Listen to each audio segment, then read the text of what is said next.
एक भ्रष्टाचारी के घर से 22 करोड़ निकल रहा है सर। खाली ईडी अगर कार्रवाई कर रही है तो दिक्कत क्या है? दिक्कत क्या है? नहीं, दिक्कत हमें कुछ नहीं है, दिक्कत अपने को तो करो ना। लेकिन सोनिया गांधी कहती है कि बदले ही कार्रवाई उनका क्यों नहीं कर रहे हैं फिर? आवेदन कराइए ना ईडी के जाके ऑफिस में। नहीं, करवा रहे हैं। ईडी आपने कितने विपक्ष के नेता ने FIR कराया हो किसी भी भ्रष्टाचार का? ये भ्रष्टाचार का नहीं कराएंगे तो कि ये जैसे ये कहते हैं हम पे क्यों हो रहा, हम पे क्यों हो रहा, हम पे क्यों हो रहा। आप लेकर के जाओ ना रिटर्न।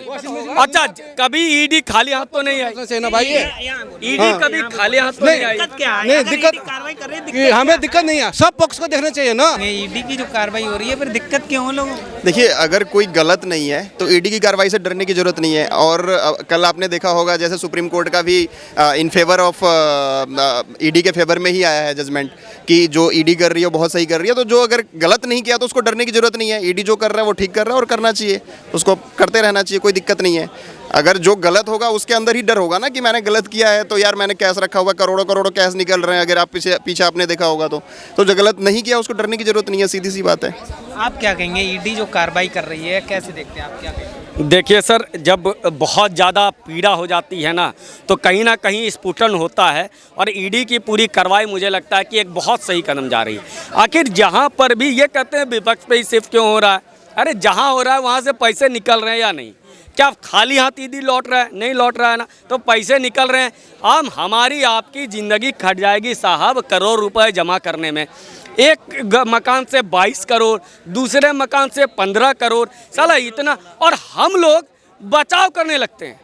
भैया वो हमारा पैसा है, आपका पैसा। आप हो सकता है TMC के कार्यकर्ता हूँ, लेकिन आपको 10 रुपये अगर पार्टी दे रही है तो वो 10 करोड़ 100 करोड़ रुपए वो हजम कर रहा है। तो आप क्या चाहते हैं कि आपकी भलाई किस में है? राजनीतिक से, मोदी से, भाजपा से, जदयू से, कांग्रेस से विरोध में आकर के हम ईडी की कार्रवाई को गलत कहने लगे और भ्रष्टाचारियों के पक्ष में आ जाए।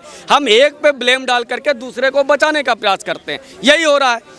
इसलिए अब जब इतने पैसे निकल रहे हैं उसके बाद में मुझे लगता है कुछ लोग कैसे हिम्मत कर सकते हैं कि विपक्ष पे क्यों हो रहा है। मतलब आप क्या चाहते हो कि उसके यहाँ ना हो?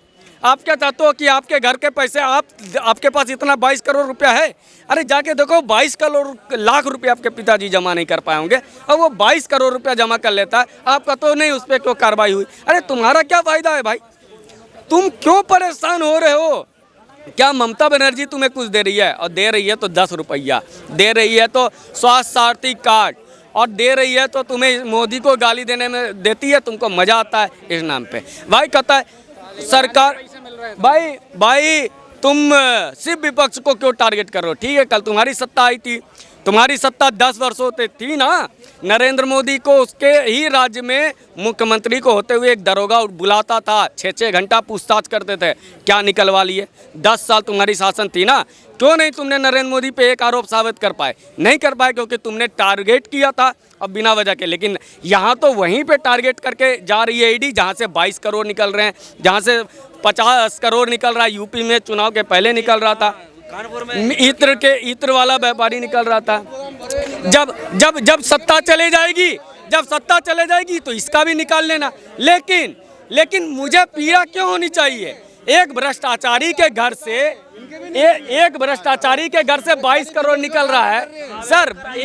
खाली ईडी अगर कार्रवाई कर रही है तो दिक्कत क्या है? दिक्कत क्या है? नहीं, दिक्कत हमें कुछ नहीं है, दिक्कत अपने को तो करो ना। लेकिन सोनिया गांधी कहती है कि बदले ही कार्रवाई उनका क्यों नहीं कर रहे हैं फिर? आवेदन कराइए ना ईडी के जाके ऑफिस में। नहीं, करवा रहे हैं। ईडी आपने कितने विपक्ष के नेता ने FIR कराया हो किसी भी भ्रष्टाचार का? ये भ्रष्टाचार का नहीं कराएंगे तो कि ये जैसे ये कहते हैं हम पे क्यों हो रहा, हम पे क्यों हो रहा, हम पे क्यों हो रहा। आप लेकर के जाओ ना रिटर्न। अच्छा, कभी ईडी खाली हाथ तो नहीं आई ना भाई, ईडी कभी खाली हाथ तो नहीं आई। दिक्कत क्या है? नहीं, अगर दिक्कत- ईडी कार्रवाई कर रही है, कि हमें दिक्कत नहीं है, सब पक्ष को देखना चाहिए ना। सब पक्ष क्यों नहीं देखती बीजेपी? अपने पक्ष को छोड़ती है, दूसरे पक्ष को टारगेट करती अपने रहती है। पक्षों किसको छोड़े? अरे मुकुल राय थे, कई आदमी थे। मुकुल राय को कितना बड़ा घोटाला था कि उसमें कांग्रेस के टाइम पे था। उसके बाद फिर ये इसमें आए, बीजेपी में आए। बीजेपी में आते सब वॉशिंग मशीन में सब धुल जाते हैं। सब धुल। अच्छा, ये मुकुल राय कहते हैं ना, तो क्या ममता बनर्जी मुकुल राय के खिलाफ कोई FIR की? आपके पास पुलिस था। आप तो जब यहाँ से ईडी और सीबीआई जांच करने जाता था, आप धरना पे बैठ जाती थी। क्यों नहीं ममता बनर्जी ने मुकुल राय के खिलाफ जाके एफआईआर कराया? आपकी तो सरकार है भाई साहब, आपकी पूर्ण बहुमत की सरकार है, आप मुकुल राय पे क्यों नहीं कार्रवाई करते हो? ये बोल करके निकल जाना ऐसा नहीं चले। महंगाई का मुद्दा नहीं है, रोजगार का मुद्दा नहीं है। हाँ, लोगों को कितना तकलीफ हो रहा है, महंगाई 360।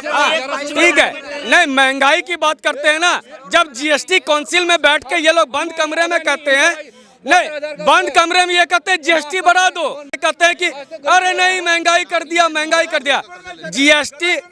जीएसटी काउंसिल में ममता बनर्जी के फाइनेंस मिनिस्टर हो, चाहे दिल्ली का फाइनेंस मिनिस्टर हो, ये सब जीएसटी काउंसिल के मेंबर होते हैं। ये सब मिल करके जीएसटी का रेट तय करते हैं। कोई भी केंद्र सरकार इसको नहीं लाती। देश में चिकारा कौन? अरे सारा आपको एयरपोर्ट आपका ठेके में जा रहा है, रेलवे ठेके में गया, मैं रेलवे में हूँ, पूरा रेलवे पूरा ठेके में गया हुआ है। एक एक चीज देखो कितना नुकसान तो हो रहा है ना आपके। आज ये ठेके की बात करते हैं, दिल्ली के सारे शराब के दुकान ठेके पे दे दिया केजरीवाल। ये इस पर हम बात नहीं करेंगे। ये जो एयरपोर्ट था जीएमआर को ठेके पे सोनिया गांधी दे दी, इस पर बात नहीं करेंगे, सिर्फ ठेका भी। और ये बात करते हैं अडानी अंबानी व्यापारी की। राजस्थान सरकार ने राजस्थान में अडानी अंबानी 1.5 लाख करोड़ रुपए इन्वेस्ट कर रहा है, तो बहुत अच्छा कर रहा है, लेकिन दूसरे जगह इन्वेस्ट कर रहा है तो बहुत खराब कर रहा है। देखती है गरीबों को नहीं देखती है, कभी भी कभी गरीब को नहीं देखती। बढ़ोगी सरकार किनकी? आप ये बीजेपी सरकार बढ़ोगी है और बड़ों को देखती है, गरीब को नहीं देखती है कभी भी। गरीब को बिल्कुल नहीं देखती है, गरीब को भी देखना चाहिए। क्या जवाब देंगे भैया? अरे भाई जाहिर सी बात, हाँ अडानी अंबानी ने राजस्थान में 1.5 लाख करोड़ रुपए इन्वेस्ट किया। आप मना कर देते हैं हम अडानी अंबानी का नहीं देंगे। और अडानी और अंबानी आज पैदा लिया है क्या? भारत में विश्व में एक बार अडानी सबसे पैसा वाला बना था, उस समय यूपीए की सरकार थी। विश्व में सबसे पैसा वाला बना था, एक बार सर्च कर लीजिएगा, थोड़ी देर के लिए ही बना था, यूपीए की सरकार थी, कांग्रेस की सरकार थी। थोड़ा ये भी तो डेटा रख लो भाई। अडानी अंबानी क्या 2014 में बने थे? इससे पहले नहीं थे क्या? भाई साहब उससे पहले इनका कितना कर्जा था आप बताइए, आपको भी पता नहीं इनका कितना कर्जा था। अडानी अंबानी इससे पहले हो गया, आज कहाँ कितनी गुने इनके पैसे बढ़े हैं आप खुद बताइए। एक डेटा हम दे देते हैं, एक डेटा दे देते हैं। यूपीए सरकार के समय विश्व का सबसे पैसा वाला अंबानी बना था, थोड़े टाइम के लिए बना था, विश्व का सबसे बड़ा है। हमें यूपीए सरकार ने नौकरी दी है, आज हमें सब कुछ उन्हीं के हाथ पे है। उम्र कितना हो गया चाचा? मैं तो हो गया 60 साल। 60 साल हो गया। यूपीए सरकार 2004 में आई थी, 2004 में इनको नौकरी मिला था, मतलब 18 साल पहले नौकरी मिला था। चाचा 42 साल में कौन डिपार्टमेंट में नौकरी मिल जाता? आप कहते हो कि यूपीए ने नौकरी दिया था। नहीं, आपने कहा ना कि यूपीए ने हमको नौकरी दिया था। आप आज 60 साल हो गया, 18 साल पहले आई थी, तो 42 साल में कौन सा नौकरी मिल गया? तो आते साथ तो नहीं दिया होगा। 50 साल में कौन सा आपको नौकरी मिला था? हमको ये बात बता दीजिए। अरे कुछ भी बोल दोगे भाई। चाचा नौकरियां मिल तो रही है, सरकार कह रही नौकरियां दे नौकरियां मिल रही है तो 8,000 की 10,000 की नौकरी होती है। आप पढ़ाई में 20 लाख रुपए, आपके बच्चे 20 लाख रुपए पढ़ाई दे रही है ना। कौन सी जरिए? अग्निपथ स्कीम अरे वो गार्ड बढ़ाने के लिए अडानी ने क्या कहा कि जो अग्निपथ में आएगा मैं अपने नौकरी गार्ड की नौकरी दूंगा उनको। गार्ड की नौकरी देंगे, गार्ड की नौकरी देंगे। बोल रहे हो आप, ये झूठ बोल रहे हैं। वो डिनाई कर चुके हैं, वो किसी एक बंदे ने बोल दी थी ऐसे ही बात। ऑफिशियली उन्होंने बोला है 97% पारंपरिक भर्तियां जो कि रिटायरमेंट तक होती है वो भर्ती की जाएंगी। 3% 10वीं पास युवाओं 12वीं पास युवाओं को जो 17 से 22 साल तक है उनको दी जाएगी और उन्हें 12 लाख रुपए दिए जाएंगे। और उसके अलावा उन्हें ये भी मिलेगा 10% का डिस्काउंट। और हरियाणा गवर्नमेंट ने तो कहा है जो भी अग्निवीर स्कीम से आएगा हम उन्हें परमानेंट नौकरी देंगे यहाँ पे। गुजरात और ये उत्तर प्रदेश सरकार ने, योगी आदित्यनाथ ने कहा है सरकारी हर विभाग में 10% का रिजर्वेशन रहेगा। जो भी अग्निपथ स्कीम से अग्निवीर बन के आएगा हमारे यहाँ पे 5 साल जॉब करके हम उसे पूरी नौकरी देंगे। सॉरी 4 साल है वो। पर सर ये झूठ बहकाया ना जाए। कुछ लोग कह रहे हैं कि युवाओं का भविष्य बर्बाद कर रही है मोदी सरकार। सर कोई बर्बादी नहीं हो रही है, आबादी हो रही है। युवाओं को खड़ा किया जा रहा है, इजराइल मॉडल लाया जा रहा है। जब सबको ट्रेनिंग हो जाएगी ना तो फिलिस्तीन जैसा कोई आतंकवादी संगठन, अफगानिस्तान जैसा संगठन यहाँ पे गृह युद्ध नहीं कर पाएगा। सरकार ने इतने वादे के उनमें से कितने पूरे कर लिए हैं? सर, ये फिर भी अग्निवीर जीत रहे हैं, ये सर, अग फिर भी ये जीत रहे अग्निवीर हैं। वाला 4 साल वाला पूरा कर देंगे। लोगों को बहकाइए फिर मत भी आप जीत ये। रहे हैं, फिर भी जीत रहे जीत रहे हैं। हैं। आप ऐसा मत करो। वो क्या पूरा नहीं किया बताओ। क्या पूरा हुआ है बताइए ना, क्या पूरा हो गया है? 2014 में जीत बताइए गए, कहाँ 2019 कहाँ में क्या जीत पूरा गए, कर दिया पूरा बताइए नहीं ना। हुआ ये बताओ ना। वही रोडें क्या पूरी पूरा नहीं करा, क्या बात? रोडें बन रही हैं। कहाँ की रोड बन रही है? रोडें बन रही है, हर घर नल से आ रहा है। और यहाँ पे आयुष्मान योजना चल रही है, आयुष्मान योजना नहीं चल रही। प्यासे मर जाते थे। पहले पानी नहीं है, लोग वहाँ पानी नहीं पीते थे, पहले प्यासे मरते थे। से मिल रहा है नल से, हर घर नल, हर घर नल। पहले बर्मा लगाना पड़ता था, खोदते थे फिर पीते थे। आ रहा है। सर ये पता है क्या है, अब चप्पल वालों के लिए भी फ्लाइट है। आज कितने एयरपोर्ट बन चुके हैं वो देखो ना आप। कुशीनगर एयरपोर्ट का उद्घाटन हो गया, एशिया के सबसे बड़े एयरपोर्ट की तैयारी हो रही है यहाँ पर नोएडा के पास में। बात करते हैं ईडी ये भाई साहब क्या अभी बोल रहे थे ना वो के मतलब दिल्ली में ही है, दिल्ली में नहीं एमपी में भी जाकर देखो कितना काम हुआ है अब, और पहले कितना काम नहीं हुआ है। पहले तो ऐसा हो गया, लगी लगाई नौकरी, दिग्विजय सिंह ने लगी लगाई नौकरी से रवाना कर दिया था लोगों को। सर जानना चाहो, जो अधीर रंजन चौधरी का एक बयान आया था आज संसद में, उन्होंने राष्ट्रपति जी के लिए जो बयान दिया, क्या कहेंगे उस पर? देखिए, अधीर रंजन चौधरी, इसके पहले इनके एक साउथ के नेता थे, उसने कहा तो लोग मर गए तो क्या हुआ? नहीं, लोग मर गए, जैकब या क्या नाम था, लोग मर गए, हुआ तो हुआ वो। तो इसलिए ये लोग पहले सैम पित्रोदा ये बोल देते हैं हुआ तो हुआ। तो ये लोग एक तो बदमाशी करो, ऊपर से कहो कि मेरी हिंदी सही नहीं है।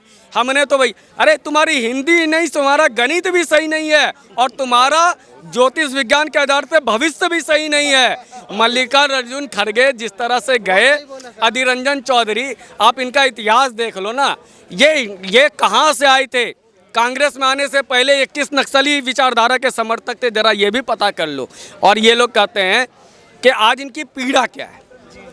कब हमारे ये जब सेशन नहीं चल रहा होता है तब ये महंगाई चिल्लाएंगे, बेरोजगारी चलाएंगे। अरे भैया, सेशन चल रहा है ना, राहुल गांधी महंगाई को लेकर के कूद जाए, देश की जनता उनके साथ खड़ी हो जाएगी। लेकिन ये सड़क पे कब आएंगे? लेकिन सत्ता ये क्या, सड़क पे कब उतरेंगे? जब सोनिया गांधी से पूछताछ होगी, जब राहुल गांधी से पूछताछ होगी, तब सड़क को घेरेंगे। अरे भैया, महंगाई और बेरोजगारी, अभी सेशन चल रहा है ना, एक इसके पहले एक पूरा सेशन इन्होंने पेगासस के नाम पर खत्म कर लिया। चर्चा कराओ ना। हम विपक्ष की जिम्मेवारी, आप क्यों बद से बदतर स्थिति में होते जा रहे हैं? क्योंकि आप आज भी मैडम के पीछे लगे हुए, उनको बचाना है। अरे भाई, तुमको भी नहीं मिला होगा, तुमको भी उस नेशनल हेराल्ड का एक बिल्डिंग नहीं मिला होगा, किसी को नहीं मिला होगा।